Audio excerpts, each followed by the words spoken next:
మరి యేసయ్య మాటలు దొరికేటప్పుడు వాస్తవంగా ఎవరైనా మానవులు మాట్లాడారు తింటారా వింటారా? చెప్పాలి. కానీ ఆత్మ సంబంధమైనది వ్యతిరేకత. శరీరము వేరు, ఆత్మ కూడా వేరు.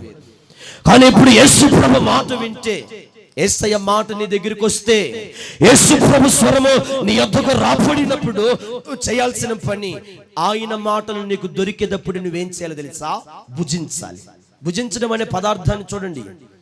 జీవముగల యేసు ప్రభు వాక్యం అంటా ఉంది, నీ మాటలు నాకు దొరకగా. ఎప్పుడైనా దేవుని స్వరం నీ దగ్గరికి వస్తే, దేవుని స్వరం విన్నప్పుడు తలుపు తీసినప్పుడు ప్రకటన గ్రంథం లవోదికీయ సంఘంతో చెప్తున్నాడు, అయ్యా నీవు నేను కలిసి ఏం చేయొచ్చు? భోజనం ఎప్పుడు చేయాలి తెలుసా? యేసు ప్రభు తట్టే అవయవం ఏదన్నా ఉందంటే వాక్యం అనే ఈ శుద్ధితో నీ హృదయాన్ని ఎప్పుడు తడతా ఉంటాడు. తీస్తావా తలుపు? దేవుని వాక్యానికి చోటిస్తావా? వాక్యానికి చూడండి, హృదయంలో చీకటి ఉన్న చోట వెలిగించు దీపమై ఉన్నదంట. ఆ దీపమై ఉన్న వాక్యానికి నీ హృదయంలో ఏమి ఇవ్వాలి తెలుసా? ఒక చోటిస్తే చాలు.